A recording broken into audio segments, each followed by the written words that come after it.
இன்றைக்கு இருக்கின்றதா? கொஞ்சம் பொருளாதாரம் உயர்ந்தது என்று சொன்னால் அல்லாவை மறந்து விடுகிறோம், அல்லாவை நினைக்க மாட்டுகிறோம். வேலை கிடைப்பதற்கு முன்னாடி அல்லாஹ் அல்லாஹ் என்று பள்ளிவாசலுடைய தொடர்பை வைத்திருக்கிறோம். வேலை கிடைத்த உடனே அல்லாவை மறந்து விடுகிறோமே, அல்லாஹ்வுடைய நினைவில்லாமல் போய் விடுகிறோமே. யஹ்தியல்லாஹு ஃபலா முலில்லஹு வ மை யுலில்லு ஃபலா ஹாதிய லஹு வ அஷ்ஹது அல்லா இலாஹ இல்லல்லாஹ் வ அஷ்ஹது அன்ன முஹம்மதன் அப்துஹு வ ரசூலுஹு அம்மா பஅத். யா அய்யுஹன் நாஸ் இத்தகு ரப்பக்கும் அல்லதி ஹலகக்கும் மின் நஃப்ஸின் வாஹிதா வ ஹலக மின்ஹா ஸௌஜஹா வ பஸ்ஸ மின்ஹுமா ரிஜாலன் கஸீரா வ நிஸாஅ واتقوا الله الذي تساءلون به والارحام ان الله كان عليكم رقيبا يا ايها الذين امنوا اتقوا الله حق تقاته ولا تموتن الا وانتم مسلمون يا ايها الذين امنوا اتقوا الله وقولوا قولا سديدا يصلح لكم اعمالكم ويغفر لكم ذنوبكم ومن يطع الله ورسوله فقد فاز فوزا عظيما ان اصدق الحديث كتاب الله واحسن الهدي هدي محمد صلى الله عليه وسلم وشر الامور محدثاتها وكل محدثة بدعة وكل بدعة ضلالة وكل ضلالة في النار. கண்ணியமிக்க எல்லாம் அல்ல அல்லாஹ்வின் நல்லடியார்களே, பெரியோர்களே, தாய்மார்களே, சகோதர சகோதரிகளே, அல்லாஹ் ரப்புல் ஆலமீன் கடமையாக்கிய இந்த ஜும்மா தொழுகையை அண்ணல் பெருமானார் நபிகள் நாயகம் ஸல்லல்லாஹு அலைஹி வஸல்லம் அவர்களின் வழிகாட்டுதலின் அடிப்படையில் நிறைவேற்ற வேண்டும் என்ற ஒரு உன்னத நோக்கத்திலே நாம் எல்லாம் இங்கே அன்புக்குரிய எல்லாம் அல்ல அல்லாஹ்வின் நல்லடியார்களே, அல்லாஹ்வுடைய மகத்தான அருளால் அல்லாஹ் ரப்புல் ஆலமீன் நாம் அனைவருக்கும் இஸ்லாமின் ஒரு மார்க்கத்தை அல்லாஹ் ரப்புல் ஆலமீன் தந்திருக்கிறார். அதிலும் குறிப்பாக தௌஹீத் என்னும் ஒரு ஹிதாயத்தை, நேர்வழியை அல்லாஹ் ரப்புல் ஆலமீன் தந்திருக்கிறார். இப்படி தந்து அதன் அடிப்படையில இந்த உலகத்தில வாழக்கூடிய நாம் எதை நோக்கி பயணிக்க வேண்டும் என்று சொன்னால், இந்த உலக வாழ்க்கையுடைய இன்பத்துக்காக முயற்சிக்காக எவ்வளவோ அர்ப்பணிக்கிறோம், தியாகம் செய்கின்றோம். ஆனால் ஒரு தௌஹீத்வாதி, ஒரு நேர்வழி பெற்றவன் இந்த உலக வாழ்க்கையை விட மறுமையிலே வெற்றி பெற வேண்டும், மறுமையிலே அல்லாஹ் தரக்கூடிய சொர்க்கத்தை பெற வேண்டும், அதை இலக்காக வைத்துதான் நம்முடைய இந்த உலகத்தினுடைய வாழ்க்கை பயணம் இருக்க வேண்டும். ஏனென்று சொன்னால், சொர்க்கத்தை அல்லாஹ் ரப்புல் ஆலமீன் ரொம்ப ஈஸியா தந்துட மாட்டான். எந்த ஒரு நம்முடைய வாழ்க்கையில இந்த உலக விஷயத்துக்காக எவ்வளவோ தியாகம் செய்கின்றோமோ அதை விட பல மடங்கு அந்த சொர்க்கத்துக்காக நம்ம இடம் அவுட்புட் அல்லாஹ் ரப்புல் ஆலமீன் எதிர்பார்ப்பான். வணக்க ரீதியாக வணக்க வழிபாடுகள் மூலமாக அல்லாஹ் எதிர்பார்ப்பான், செயல்பாடுகள் மூலமாக அல்லாஹ் ரப்புல் ஆலமீன் எதிர்பார்ப்பான். சில பேருக்கு அல்லாஹ் ரப்புல் ஆலமீன் பொருளாதாரத்தை கொடுத்திருப்பான், அந்த பொருளாதாரத்தை சொர்க்கத்துக்குரியவதாக நன்மையான விஷயத்துக்கு பயன்படுத்தக்கூடிய அளவுக்கு அவனுடைய வாழ்க்கை இருக்கின்றதா என்பதெல்லாம் அல்லாஹ் ரப்புல் ஆலமீன் பார்ப்பான். சில பேருடைய வாழ்க்கையை அல்லாஹ் ரப்புல் ஆலமீன் சோதனை மூலமாக குளிக்க எடுப்பான். கஷ்டங்கள் நிறைந்ததாக, துன்பங்கள் நிறைந்ததாக, துயரங்கள் நிறைந்ததாக சில பேருடைய வாழ்க்கையை உளிக்க எடுப்பான். கண்கூடாக பார்க்கிறோம் நாம் வாழக்கூடிய இந்த உலகத்திலேயே. பசியினுடைய கொடுமையினால், வறுமையினால் உள்ள இருக்கக்கூடிய நெஞ்செலும்பெல்லாம் தெரியக்கூடிய அளவுக்கு இன்றைக்கு இருக்கக்கூடிய அந்த பாலஸ்தீன் மக்கள் ஒருவேளை சாப்பாட்டுக்காக, உணவுக்காக, குடிக்கக்கூடிய தண்ணீருக்காக படக்கூடிய கஷ்டத்தை பார்த்து கொண்டிருக்கிறோம். எல்லாம் எதற்காக? அல்லாஹ் தரக்கூடிய அந்த சொர்க்கத்துக்காக, சுவனத்துக்காகத்தான் இவ்வளவு கஷ்டங்கள். அல்லாஹ் சொல்லி காட்டுகிறார், இன்னல்லாஹ் அஸ்தரா மினல் முஃமினீன அன்ஃபுஸஹும் வ அம்வாலஹும் பிஅன்னலஹுமுல் ஜன்னah. இறை நம்பிக்கையாளர்களுக்கு சொர்க்கத்தை தருகிறேன், ஆனால் சும்மா தரமாட்டேன், விலைக்கு தருவேன். உங்களுடைய உயிர்களையும் பொருட்களையும் நீங்கள் கொடுத்தால் நான் சொர்க்கத்தை தருவேன். அல்லாஹ் எதிர்பார்க்கிறார், உங்கள் மூலமாக ஏதாவது நீ கொடுப்பார். இந்த மார்க்கத்துக்காக நீ அர்ப்பணிப்பு செய்வியா? நான் கொடுத்த உயிரை எனக்காக கொடுப்பியா? நான் கொடுத்த பொருளாதாரத்தை எனக்காக நீ செலவு செய்தே என்று சொன்னால் உனக்காக சொர்க்கம் இருக்கு. அப்படித்தான் வாழ்க்கையை வாழ்ந்தார்கள் சத்திய சகாபாக்கள். ஒட்டுமொத்த வாழ்க்கையும் இறைவுடைய திருப்திக்காக, இறை பொருத்தத்துக்காக, மறுமை வாழ்க்கைக்காக, சுவனத்துக்காக, சுவனத்தை பெற வேண்டும் என்பதற்காக ஒட்டுமொத்த வாழ்க்கையும் அமைத்துக் கொண்டார்கள். அப்ப இந்த உலக வாழ்க்கையில நாம் சுவனத்தை பெற வேண்டும் என்று சொன்னால் அல்லாஹ் ரப்புல் ஆலமீன் நம்மை இந்த உலகத்துல எந்த வைத்து சோதனை வைத்தாலும் சரி, பொருளாதாரத்துல வசதி வாய்ப்பை ஏற்படுத்தினாலும் சரி, அல்லது வறுமையிலே அல்லாஹ் ரப்புல் ஆலமீன் நம்மை வாட வைத்தாலும் சரி, என்னுடைய ஒட்டுமொத்த வாழ்க்கையும் இறைவனுக்காக இருக்க வேண்டும். ரசூலுல்லாஹ் சொல்கின்றார்கள், மை யுரிதுல்லாஹ பிஹி கைரன் யுஸிபு மின்ஹு. அல்லாஹ் யாருக்கு நன்மையை நாடுகின்றானோ அவர்களை நான் சத்திய சோதனைக்கு உட்படுத்துவேன். உனக்கு சொர்க்கம் வேண்டும் என்று சொன்னால், உனக்கு அல்லாஹ்விடத்துல பரக்கத், அல்லாஹ்வுடைய ரஹமத் வேண்டும் என்று சொன்னால், இந்த உலகத்துல அல்லாஹ் ரப்புல் ஆலமீன் சோதிப்பேன் என்று அல்லாஹ் சொல்லி காட்டுகிறார். துவண்டு விடவே கூடாது. என்னங்க அல்லாஹ் என்னோட போட்டு என்னுடைய குடும்பத்தை போட்டு இந்த அளவுக்கு துன்புறுத்துகிறார். பாக்குறோமா இல்லையா? அந்த உலகத்துல குடும்பத்துக்காக துபாய் சென்றவர் குடும்பத்தையே இழந்த சோகம். எப்படிப்பட்ட வாழ்க்கையில இன்னைக்கு மகனுடைய திருமணத்தை வைத்திருக்கிறார், அவருடைய மரணம் எப்படி இருக்கும் அந்த குடும்பத்தினுடைய அந்த நிலை நினைச்சு பாருங்க. இவ்வளவு கஷ்டத்திலும் மத்தியிலும் கூட ஏன் இதை பொறுத்து கொண்டு சகித்துக் கொண்டு வாழ்கிறோம் என்று சொன்னால், அல்லாஹ் ரப்புல் ஆலமீன் மறுமையில சுவனத்தை பெற வேண்டும் என்ற ஒரே நோக்கத்துக்காக தான். அல்லாஹ் சொல்லி காட்டுகிறார், உண்மையான இறை நம்பிக்கை கொண்டவர் யார்? தோற்றத்துல தாடி வச்சிருக்கிற, ஜிப்பா போட்டிருக்கிற, அல்லது என்னுடைய பெயர் இஸ்லாமியனாக இருந்து கொண்டிருக்கின்றது, அதனால் உண்மையான ஈமான்தாரியாக ஆக முடியாது. அல்லாஹ் ரப்புல் ஆலமீன் எதை ஈமான்தாரியாக, யார் இறை நம்பிக்கை கொண்டு என்று அந்த இலக்கணத்தை சொல்கிறானோ அந்த இலக்கணத்துக்குரியவாக நம்முடைய வாழ்க்கை இருக்க வேண்டும்.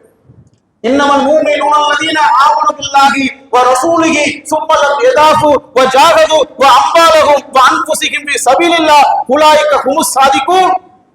உண்மையான இறை நம்பிக்கை கொண்டவர் யார் தெரியுமா?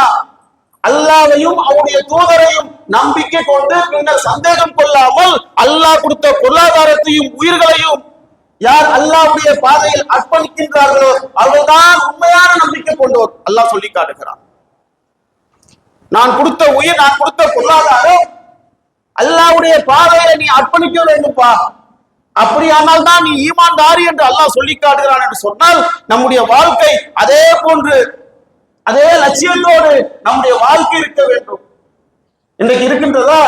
கொஞ்சம் பொருளாதாரம் உயர்ந்தது என்று சொன்னால் அல்லாஹ்வை மறந்து விடுகிறோம், அல்லாஹ்வை நினைக்க மாட்டுகிறோம். வேலை கிடைப்பதற்கு முன்னாடி அல்லாஹ் அல்லாஹ் என்று பள்ளிவாசலுடைய தொடர்பு வைத்திருக்கிறோம். வேலை கிடைத்த உடனே அல்லாஹ்வை மறந்து விடுகிறோமே, அல்லாஹ்வுடைய நினைவில்லாம போய்விடுகிறோமே. வசதி இல்லாம போது கூட இந்தாங்க பாய், பல்ல 10 ரூபாய் 20 ரூபாய் 100 ரூபாய் 1000 ரூபாய் வச்சுங்க பாய், மார்க்க விஷயத்துக்காக. எதற்காக கேட்கிறோம்?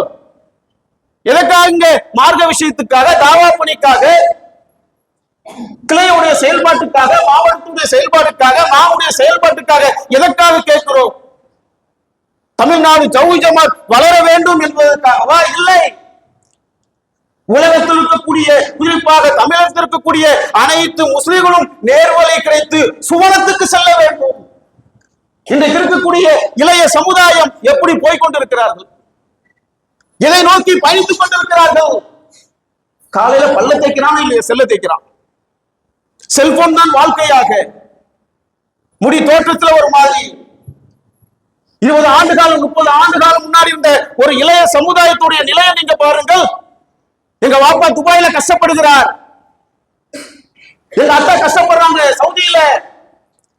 பல ஆண்டு காலம் ரத்தத்தை வேர்வையாக சிந்து நான் பட்ட கஷ்டம் என் புள்ள கஷ்டப்படக்கூடாதுப்பா, அவனை ஒரு டாக்டராக, ஒரு இன்ஜினியராக உயர்ந்த படிப்புக்கு படிக்க வேண்டும் என்பதற்காக தன்னுடைய ஒட்டுமொத்த வாழ்க்கை இழந்த அந்த தந்தை, அந்த மகன் எப்படி வளர்ந்தான்? எங்க வாப்பாவை உட்கார வச்சு, பாப்பா நான் படிச்சுட்டேன், வேலையை வாங்கிட்டேன், நீங்க வந்துருங்க வாப்பா, நான் பாத்துக்கிறேன் குடும்பத்தை, உங்க வாப்பா உமாயும் நான் உட்கார வச்சு சோறு போடுகிறேன் என்ற ஒரு சிந்தனை இருந்தது. இன்றைக்கு இருக்கக்கூடிய இளைய சமுதாயத்தை காட்ட முடியுமா? எனக்கு ஒரு தங்கச்சி இருக்கு, தங்கச்சிக்கு நிக்கா பண்ணி தரணும், நல்ல பண்பு மிக்கவனாக, குணமிக்கவனாக, கேரக்டர் மிக்கவனாக, செயல்பாடுல தோற்றத்துல சிறந்தவனாக நல்லவனாக உருவாகக்கூடிய ஒரு இளைய சமுதாயம் இன்றைக்கு உருவாகி கொண்டிருக்கின்றதா? எதற்காக வச்சோம்? முன்மாதிரி இளைஞர்களை உருவாக்க வேண்டும் என்பதற்காக. எதற்காக? இன்னைக்கு அவனுடைய பாதை பயணம் வேற மாதிரி போய் கொண்டிருக்கின்றது. முஸ்லிமுடைய டார்கெட் பண்றான். முஸ்லிமுடைய எங்க பெல்ட்டாக வாழ்கின்றார்களோ சென்னை போன்ற சிப்பிலிக்கேணி, ராயப்பேட்டா, எங்கெங்க முஸ்லிம்கள் அங்க இருப்பார்களோ அங்கெல்லாம் டார்கெட் பண்ணி வைத்து கஞ்சா, புது புது வகையான கஞ்சா பிஸ்கெட், கஞ்சா சாக்லேட், கஞ்சா டிஷ்யூ பேப்பர், கஞ்சா கேக்கு, எப்படிப்பட்ட இன்றைக்கு இருக்கக்கூடிய இளைய சமுதாயம் இதை நோக்கி போய்கொண்டிருக்கிறார்கள். அவர்கள் சீர்படுத்த வேண்டும். இளைஞனே, உன்னுடைய இலக்கு மறுமை இலக்கு, அதை நோக்கி வா. கண்கூடாக பார்க்கிறோமே முஸ்லிம் பெண்கள் கூட, அவனை பார்க்க போறேன், தொழுவாம கூட என் தளபதி பார்க்க போறேன், எல்லாத்தையும் விட்டுட்டு பார்க்க போறேன். பார்க்கிறோமா இல்லையா? இன்றைக்கு இருக்கக்கூடிய இஸ்லாமிய பெண்கள் இளைஞனுடைய நிலையை பார்க்கிறோமே. சொர்க்கத்துக்கு அழைக்கக்கூடியவர்களா? நான் மன்னித்த பிறகு என்னுடைய கபூர் வாழ்க்கையிலும் மறுமையை வெற்றி பெறுவதற்கான ஒரே வழி அல்லாஹ்வும் அல்லாஹ்வுடைய தூதர் சொன்ன அடிப்படையில் நம்முடைய வாழ்க்கை இருக்க வேண்டும். அப்போதான் வெற்றி. அப்ப இப்படிப்பட்ட இந்த சூழ்நிலையில இன்றைக்கு இருக்கக்கூடிய இளைய சமுதாயம் போய்கொண்டிருக்கின்றது. அவர்களை மீட்டெடுக்க வேண்டும். அல்லாஹ்வின் தூதரை நாங்கள் நேசிக்கிறோம் என்ற பெயரால் இன்னைக்கு பரவலாக பல ஊர்களில மௌலூத் ஓதப்படுகின்றது. இதை யாருங்க எடுத்து சொல்வது?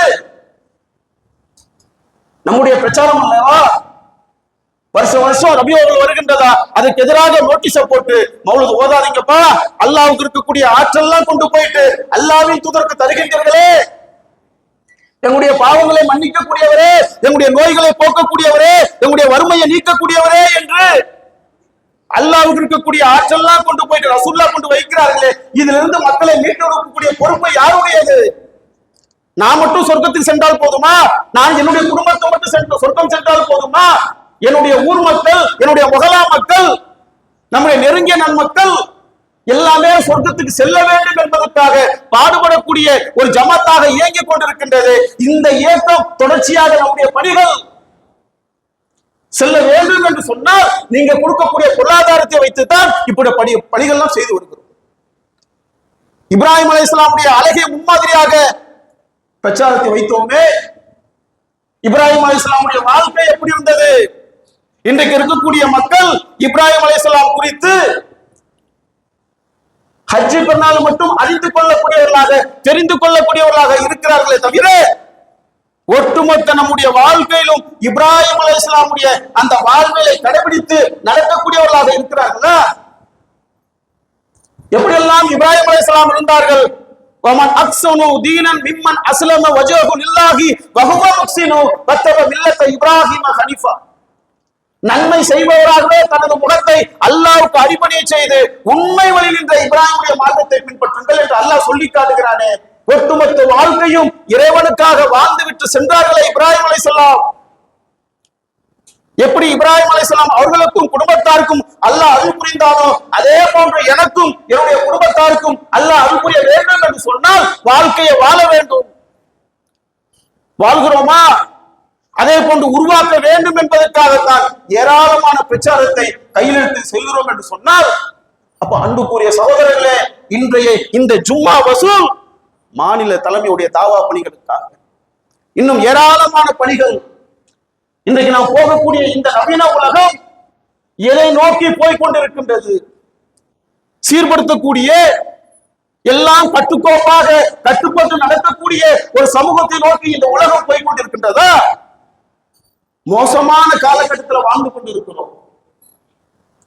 பெத்த தகப்பனே பிள்ளைய கொலை பண்றான், பெத்த தாய் பிள்ளைகளை கொலை பண்ணுகின்றது, வாழ்க்கையுடைய முறையே மாறிக்கொண்டு போகின்றது. ஆண் பெண் என்ற திருமண உறவுக்கு மாற்றமாக LGBTQ யார் எப்படி போவானோ தெரியாது இன்னைக்கு இருக்கக்கூடிய காலகட்டத்தில். அப்ப இப்படிப்பட்ட மோசமான இந்த சமூகத்தை சீர்வலை நோக்கி இந்த இளைய சமுதாயம் போய்கொண்டிருக்கின்றது. அவரை சீர்படுத்த வேண்டும், மறுமையில வெற்றி பெற வேண்டும். அல்லாஹ்வுக்கும் அல்லாஹ்வுடைய தூதர் சொன்ன அடிப்படையில் வாழ்க்கையை அமைத்துக் கொள்ள வேண்டும். எப்படி இப்ராஹிம் அலைஹிஸ்ஸலாம் தன்னுடைய குடும்பத்தாரை இஸ்லாம் எனும் மார்க்கத்தில் கட்டியமைத்தார்களோ அதே போன்று நானும் என்னுடைய வாப்பா உம்மா என் பிள்ளைகள் என்னுடைய சந்ததி அனைவரையும் இஸ்லாமிய மார்க்கம் சொன்ன அடிப்படையில் கட்டியமைக்க வேண்டும் என்று சொன்னால் இதுக்காக யார் பாடுபடுகின்றார்கள், முயற்சி செய்கின்றார்கள்? அல்லாஹ் கொடுத்த பொருளாதாரம் இந்த மார்க்கத்துக்காக என்னுடைய மறுமை வாழ்க்கைக்காக இருக்க வேண்டும். அன்புக்குரிய சகோதரர்களே, அல்லாஹ் நமக்கு இந்த உலகத்துல ஒரு ரோலை கொடுத்திருக்கிறார். இந்தியாவுடைய மக்கள் தொகை 140 கோடி பிளஸ் போய்கொண்டே இருக்கின்றது. இந்த உலகத்துல வாழ்கின்றார்கள், மன்னிக்கின்றார்கள். ஆனால் இந்த இப்ராஹிம் இந்த உலகத்துல அல்லாஹ் ரப்புல் ஆலமீன் எனக்கு ஒரு வாழ்க்கையை கொடுத்தானே, இந்த வாழ்க்கையை நான் எப்படி அமைத்துக் கொள்ள வேண்டும் என்று சொன்னால் சொர்க்கத்துக்குரியதாக, மறுமையில வெற்றி பெறக்கூடியதாக, அதை நோக்கி பயணிக்கக்கூடியவனாக என்னுடைய வாழ்க்கையை அமைத்துக் கொண்டேன் என்று சொன்னால் சிறந்தது. இல்லை, ஷைத்தான் பார்த்து கொண்டே இருக்கிறான். இந்த உலகத்துல எப்படா நரகத்துக்கு பக்கம் கொண்டுட்டு போலாம், தவறான பாவமான காரியத்துக்கு கொண்டு செல்ல வேண்டும் என்று ஷைத்தான் துடித்துக் கொண்டே இருக்கிறான்.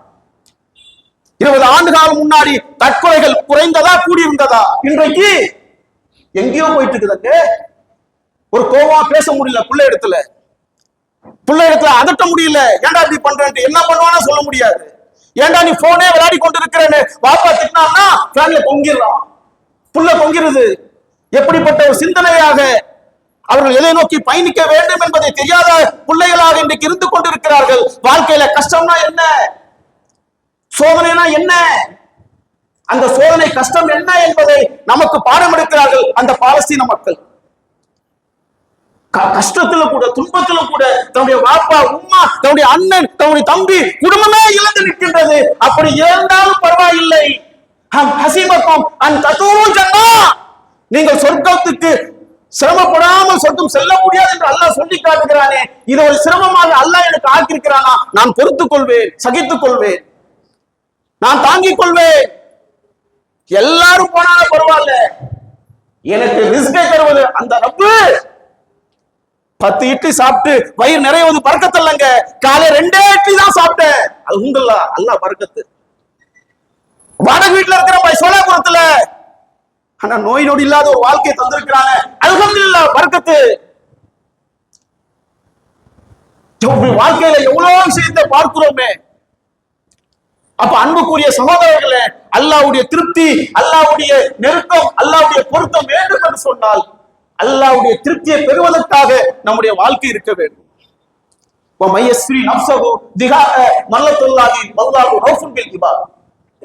அல்லாஹ் சொல்லி காட்டுகிறான், அல்லாஹ்வுடைய திருப்தியை விரும்பி தம்மை அர்ப்பணிப்பவர்கள் மனிதர்கள் உள்ளனர்.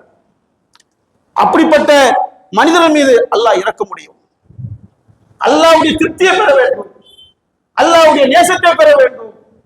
அல்லாஹ்வுடைய நேசத்தை, அல்லாஹ்வுடைய அன்பை பெற வேண்டும் என்று சொன்னால் அவன் சொன்ன அடிப்படையில, தூதர் சொன்ன அடிப்படையில என்னுடைய வாழ்க்கை பயணம் இருக்க வேண்டும். அது அல்லாஹ் பொருளாதாரத்தை கொடுத்திருக்கிறானா, நாங்க நன்மையான விஷயத்துக்கு வாங்கி வச்சுங்க பாய், நன்மையான காலத்துக்கு இருந்தாங்க பாய். அல்லாஹ் ரப்புல் ஆலமீன் அல்லாஹ்வுடைய நேசம், அல்லாஹ்வுடைய அன்பு என்பது அறியாத பொழுதும் தான் அவன் வாழ்க்கையில. இப்ப கண்கூடாக பாக்குறோம், கத்தாருடைய இளைஞர் டேனியல் முஃப்தா, இதுக்கு கீழே உடம்பே கிடையாது, இடுப்பு கீழே 2 காலே கிடையாது, 2 கை தான். 2 கையை வைத்துக் கொண்டு பீச் மணல்ல அப்படியே வேகமாக போகிறார், ஸ்விம்மிங் அடிக்கிறார், கார் ஓட்டுகிறார், கம்ப்யூட்டர் டைப் பண்றார். இந்த உலகத்துல எதெல்லாம் சிறந்து விளங்கக்கூடிய உயர்தரமான பேசும் இருக்கக்கூடிய சபைகளிலே இன்றைக்கு டாப் லெவல்ல இருக்கிறார் டேனியல் முஃப்தா. என்ன சொன்னாரு தெரியுமா? அல்லாஹ் என்னை இப்படி படைத்திருக்கிறான் என்று அல்லாஹ் நான் திட்ட மாட்டேன், அல்லாஹ் நான் ஏச மாட்டேன், வைய மாட்டேன். அல்லாஹ்வுக்கு நான் சுக்ர் பண்றேன், நன்றி செலுத்துகிறேன், அல்லாஹ்வுக்கு நான் பெருமைப்படுத்துறேன். இங்க இல்ல, அல்லாஹ் இங்க வச்சிருக்கிறான் தாகத்தை, இங்க வச்சிருக்கிறான் தாகத்தை. என்னங்க இங்க இல்லைன்னா சம்பாதிக்க முடியாதா, வாழ முடியாதா, அல்லாஹ்வை வணங்க முடியாதா? டாப் லெவல்ல அல்லாஹ் கொண்டு போய் வைக்கிறானுங்க. அவருக்கு கொடுத்த அல்லாஹ் தான் நமக்கும் கொடுப்பான், நம்முடைய பிள்ளைக்கு கொடுப்பான். வாழ்க்கையை வாழ்கிறோமா அந்த உலகத்துல? அல்லாஹ் ஏராளமான அல்ப அடிப்படைய ஞாபகத்தை தந்திருக்கிறானே, உடல் உறுப்புகள்லாம் இயங்கக்கூடிய அளவுக்கு வச்சிருக்கிறோமே, அல்லாஹ்வுக்கு பிடித்தாது போல் 5 நேர தொழுகக்கூடியவர்களாக வணக்க வழிபாடுகள் செய்யக்கூடிய அளவுக்கு, அல்லாஹ்வுடைய மார்க்கத்தை செய்யக்கூடிய தாவப்படை செய்யக்கூடிய அளவுக்கு இந்த உலகத்தை நேரத்தை கழிக்கிறோமா? அவர் செய்து கொண்டு இருக்கிறார். தொழுகிறார், வணக்க வழிபாடுகள் செய்கிறார். அல்லாஹ் பாத்தீங்களா, அல்லாஹ்வுக்கு பிரியமாக நடந்தா அல்லாஹ் ரப்புல் ஆலமீன் எவ்வளவு ஒரு கண்ணியமான வாழ்க்கை அல்லாஹ் தருகிறார். இங்க மட்டுமல்ல, வலல் ஆகிரத்து கைருல் வஅபுக்கா, பர்மனண்டான வாழ்க்கையில சொர்க்கத்துக்குரியவராக அல்லாஹ் மாத்துவான் என்று சொன்னால் அல்லாஹ்வுக்கு பிடித்தாது போல் வாழுவோம். அப்ப அன்புக்குரிய சகோதரர்களே, எது நமக்குரியது இந்த உலகத்திலே? நபிகள் நாயகம் ஸல்லல்லாஹு அலைஹி வஸல்லமுடைய அந்த வாழ்க்கையை நீங்கள் எடுத்து பாருங்கள். எவ்வளவு கஷ்டங்கள், எவ்வளவு துன்பங்கள். இன்னைக்கு நாம் வாழக்கூடிய வாழ்க்கை, நாம் சாப்பிடக்கூடிய சாப்பாடு, உடுத்தக்கூடிய உடை, இருக்கக்கூடிய இருப்பிடம், ரெண்டையும் ரசூலுல்லாஹ்வுடைய வாழ்க்கை நீங்கள் ஒப்பிட்டு பாருங்கள். மன ரீதியான கஷ்டம், சோறு எல்லாம் கூட இருந்துடலாங்க, ஆனா மன ரீதியான கஷ்டம் இருக்கும் பாருங்க, உலக ரீதியான கஷ்டம் தாங்க முடியாது. குழந்தைய கொடுக்குறான், நல்லா உயிரை பறிக்கிறான். பாப்பா இல்ல, உம்மா இல்ல, நேசத்துக்குரிய மனைவியுடைய உயிரை பிரிக்கிறான். ஆதரவாக இருந்த பெரிய தந்தை அபூதாலிபுடைய உயிரை பறிக்கிறான். அவ்வளவு இக்கட்டான சூழலில் கூட ரசூலுல்லாஹ்வுடைய வாழ்க்கை எப்படி இருந்தது? அல்லாஹ் சொல்லி காட்டுகிறான், லக்கத் ஜாஅக்கும் ரசூலும் மின் அன்ஃபுசிஹிம் அஸீஸுன் அலைஹி மா அனித்தும் பில் முஃமினீன ரவுஃபுர் ரஹீம். உங்களிடந்தே இந்த தூதர் முகமது வந்து விட்டார், நீங்கள் சிரமப்படுவது அவருக்கு கஷ்டமாக இருக்கும். உங்கள் மீது அதிகம் அக்கறை கொண்டவர், பேரன்பு கொண்டவர், ரஹீம், அன்பு உடையவர் என்று அல்லாஹ் சொல்லி காட்டுகிறானே. பிறர் கஷ்டப்பட்ட ரசூல் தாங்க மாட்டார். பிறர் ஏதாவது துன்பப்பட்டா, துயரத்துல இருந்தா அல்லாஹ்வின் தூதர் தாங்க மாட்டாங்க. ரசூலுல்லாஹ்வுடைய குணம். அப்ப இன்றைக்கு நாம் மூமினாக, முஸ்லீமாக பெயரை வைத்திருக்கிறோமே, இப்ராஹிம், அப்துல்லா, அப்துல் காதர், ரஹ்மான் வைத்திருக்கிறோமே. எவ்வளவு பேர் இந்த உலகத்துல கஷ்டப்பட்டு கொண்டு இருக்கிறார்கள். இன்னும் மார்க்கத்துக்கு முரணான காரியத்தை செய்து கொண்டிருக்கிறார்கள். அல்லாஹ்னா என்னன்னு தெரியாம இருக்கிறார்கள். என்னுடைய தளபதி சினிமா கூட்டாளி என்று நினைத்துக் கொண்டிருக்கிறார்கள் இளைய சமுதாயம். நம்முடைய தலைவர் முஹம்மது நபி ஸல்லல்லாஹு அலைஹி வஸல்லம் என்று தெரியாத இளைய சமுதாயம் இன்னைக்கு போய் கொண்டிருக்கின்றது. அவளை மீட்டெடுக்கக்கூடிய பொறுப்பு நம்முடைய இல்லையா? அல்லாஹ்வின் தூதருடைய வாழ்க்கை அப்படி இருந்தது. குணம் அஹ்மிலுல் கல், பிறருடைய சுமையை சுமக்கக்கூடிய அளவுக்கு ரசூலுல்லாஹ் இருந்தார்களே, ரசூலுல்லாஹ்வுடைய வாழ்க்கை இருந்தது. இன்றைக்கு நம்முடைய வாழ்க்கையும் அதே போன்று அல்லாஹ் நமக்கு எவ்வளவு நியாமத்தை கொடுத்திருக்கிறார், ரஹமத்தை கொடுத்திருக்கிறான். அதே போன்று நம்முடைய வாழ்க்கை பயணம் இருக்கின்றதா? சிந்தித்து பாருங்க ஒவ்வொருவரும்.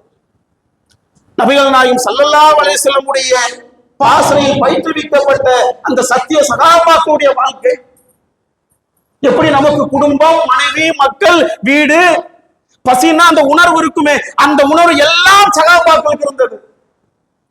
ஆனால் எதை தம்முடைய லட்சியமாக, குறிக்கோளாக வாழ்ந்தார்கள்? சோனம் தான், சொர்க்கம் தான், கிடைக்கக்கூடிய சான்ஸ், ஒரே சான்ஸ் இந்த உலகத்துல. இதற்கு பிறகு நான் மன்னித்து விட்டேன் என்று சொன்னால் அல்லாஹ் சான்ஸே தர மாட்டான். என் புள்ள முத்தம் கொடுத்தா எஞ்சிருமா, மவுத்த ஆயிட்டு எங்க பாப்பா, எங்க உம்மா எத்தனை முத்தம் கொடுத்தாலும் சரி எந்திரிக்கவே முடியாது. அப்ப அல்லாஹ் கொடுத்த இந்த வாழ்க்கையை சுவனத்துக்குரியவனாக, என்னுடைய மறுமை வாழ்க்கையுடைய சேமிப்பாக எதை சேமிச்சு வச்சிருக்கிறேன்? ஒரு கூட்டம் வருதுங்க, முழர் கூட்டம், பரட்ட தலையோடு, கிழிந்த ஆடையோடு, வாளை போட்டு, செருப்பு இல்லாம அப்படியே பரதேசி போன்று வந்து நிற்கிறார்கள். ரசூலுல்லாஹ்வுடைய முகம் அப்படியே மாறுகின்றது. பிலால் சொல்லி 2 ரக்காத் தொழுத பிறகு ரசூலுல்லாஹ் ஓதுகின்றார்கள், யா அய்யுஹன் நாஸ் இத்தகு ரப்பக்கும் அல்லதி ஹலகக்கும் மின் நஃப்ஸின் வாஹிதா. மனிதர்களே, உங்களை ஒரே ஒருவர் படைத்திருந்த அந்த இறைவனை நீங்கள் அஞ்சிக் கொள்ளுங்கள். அடுத்தது அல் ஹஷர், யா அய்யுஹல்லதீன ஆமனூ, நம்பிக்கை கொண்டவர்களே, இத்தகுல்லாஹ், அல்லாஹ்வுக்கு அஞ்சிக் கொள்ளுங்கள். வலா தம்துரு நஃப்ஸன் மா கத்தமத் லிகதீன், மறுமைக்காக ஒவ்வொருவரும் எதை நீங்கள் சேமித்து வைத்துக் கொள்ளணும் என்பதை நீங்கள் நினைத்து பாருங்கள். இத்தகுல்லாஹ், அல்லாஹ்வுக்கு அஞ்சிக் கொள்ளுங்கள். வல்லாஹு கபீரும் பிமா தஅமலூன், அல்லாஹ் அனைத்தும் அறிந்தவனாக இருக்கிறான். என்னங்க சேமிச்சு வச்சிருக்கிற வாழ்க்கையில? வயசு 40 ஆச்சு, 50 ஆச்சு, 20 ஆச்சு, 25 ஆச்சு. என்னுடைய மறுமை வாழ்க்கைக்காக நான் எதை சேமிச்சு வச்சிருக்கிறேன்? இந்த உலகத்துல மவுத்தாயிட்டோம், அதோட அவ்வளவு தூக்கி போட்டு போயிட்டே இருப்பான், மூடி போட்டு. எது நம்மளுடைய பருவம் பின்னாடி சத்திய சகாபாக்கள் அழகான முறையில் புரிந்து வைத்திருந்தார்கள். இதற்கு பிறகு ஒரு வாழ்க்கை இருக்கின்றது. அந்த வாழ்க்கையில என்னுடைய நல்லவர்கள் தொடர வேண்டும் என்று சொன்னால் இங்கே அல்லாஹ் என்ன கொடுத்திருக்கிறானோ அல்லாஹ்வுடைய பாதையில் வாரி விலகினார்கள். லன் தனாலு பிர்ர ஹத்தா துன்ஃபிகு மிம்மா துஹிப்பூன்.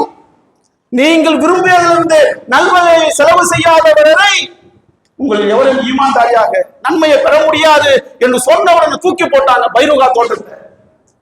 நன்மை எப்படியாவது பெறணும், சொர்க்கத்தை பெறணும் அல்லாஹ்விடத்துல, அதுதான் ஒரே லட்சியமாக இருந்தது. சஹாபிய பெண்மணிகள் அப்படி வாழ்ந்தாங்க. உம்முல் மசாக்கி, ஏழைகளின் தாய் ஜைனபின் குசைமா அன்னை ரலியல்லாஹு அன்ஹா, ஏழைகளின் தாய். யாராவது பசி கஷ்டம் வந்தா வாரி வழங்கக்கூடியவனாக இருப்பார்கள். என்ன அல்லாஹ் கொடுத்திருக்கிறான், அல்ஹம்துலில்லாஹ். அவன் கொடுத்தது நாங்க நன்மையான விஷயத்துக்கு, மார்க்க விஷயத்துக்கு. நான் மரணித்த பிறகு கூட அதெல்லாம் தொடர்ச்சியாக நன்மையாக அல்லாஹ் ரப்பல் ஆலமீன் தருவானே, இப்ப தெரியாதுங்க. மறுமையில எழுப்ப பிறகு நாம் கொடுத்த பொருளாதாரம், நாம் செய்த இபாதத்துக்கெல்லாம் அல்லாஹ் கூலி தருகின்ற போது சுப்ஹானல்லாஹ், இதுக்கா அல்லாஹ் இவ்வளவு கூலியை கொடுத்தா ஆச்சரியப்படுவோம். சைத்தான் சில நேரத்தில் என்னத்தை போடுவான், கொடுத்துறாது. மாசம் மாசம் கேட்டுட்டே இருப்பாங்க, வருஷம் வருஷம் கேட்டுட்டே இருப்பாங்க. எந்த நோக்கத்துக்காக, எதற்காக கேட்கிறோம், யாருக்காக கேட்கிறோம்? குறித்து கொள்ளுங்கள். அல்லாஹ் ரப்பல் ஆலமீன் இந்த ஜும்மால எனக்கு ஒரு வாய்ப்பை தந்திருக்கிறான், நன்மையை பெறுவதற்காக, சொர்க்கத்தை பெறுவதற்காக. இந்த ஜும்மால இருக்கிறோம், அடுத்த ஜும்மால இருப்பா தெரியாது. சென்னையில அங்க பேப்பர்ல கூட போட்டிருந்தான், 7 மாத கர்ப்பிணி பைக்ல ஏத்திட்டு போறார் புருஷன். பாப்பா அம்மா வெயிட் பண்ணிட்டு இருக்கிறார், மருமகனையும் மகளை பார்ப்பதற்காக. நைட்டு ஒரு 11 மணி நேரம் பஸ் ஸ்டாண்ட்ல 2 பேரும் காத்து கொண்டு இருக்கிறார். ரொம்ப காலம் கழிச்சு மகளையும் மருமகனையும் பார்க்க போறேன்னு ஆர்வத்தோட 2 பேரும் வெயிட் பண்ணிட்டு இருக்கிறாங்க. பைக்கில போயிட்டே இருக்கிறார் மாப்பிள்ள. அந்த போட்டுக்கிற சால் பைக்கு சக்கரத்துல மாட்டிச்சு, கீழே விழுந்து தலையில அடிபட்டு ஆஸ்பத்திரி தூக்கிட்டு போற வழியில் பரிதாபமாக இறந்தார். எப்படி இருக்குங்க வாழ்க்கையில? எவ்வளவு கஷ்டங்கள், எவ்வளவு துன்பங்கள் இருக்கும். வார்த்தையால் சொல்லி விடுகிறோம். அந்த வாப்பா அம்மாவுடைய மனதில் நினைச்சு பாருங்க, எவ்வளவு கஷ்டத்துல எனக்கு பேரம் பிறக்க போது, எனக்கு பேத்தி பிறக்க போது என்ற ஆசையோடு இருப்பார்களே, சுக்கு நூறா பசி. பார்த்தீங்களா, இந்த உலகத்துல எதை நினைக்கிறோமோ அதுக்கு ஆப்போசிட்டா நடக்கும். அதான் மனசுல பதிய வச்சுங்க. நம்ம என்ன நினைக்கிறோமோ அதுக்கு எதிர்ப்புறமாக நடக்கும். அது வருகின்ற போது பொறுத்துக் கொள்ள வேண்டும், சகித்துக் கொள்ள வேண்டும். அதான் அல்லாஹ் சொல்லி காட்டுகிறான், அல்லதீன இஸா அஸாபத்துகும் முஸீபா காலு இன்னா லில்லாஹி வ இன்னா இலைஹி ராஜிஊன். அவர்களுக்கு ஏதேனும் துன்பம் ஏற்பட்டால் நாங்கள் அல்லாஹ்வுக்கு தான் உரியவர்கள், வேற யாருக்காக இந்த உலகத்துல இல்லை. எங்க வாப்பாக்காக இல்ல, எங்க உமாக்காக இல்ல, என் பிள்ளைக்காக இல்ல. அவன் கொடுத்தது அவன் எடுத்துட்டான், நான் போயிட்டே இருப்பேன், அவ்வளவுதான். போயிட்டாருல, எங்க வாப்பா என் குடும்பத்துக்கு பிள்ளராக இருந்தாரு, போயிட்டாரு. எங்க வாப்பா போனாலும் அல்லாஹ் ரப்பல் ஆலமீன் எனக்கும் என்னுடைய பிள்ளைக்கும் ரிஸ்க் தருவது அவன். அதுல உறுதியாக இருந்து வாழ்க்கையை பயணத்தை கழிக்க வேண்டும்.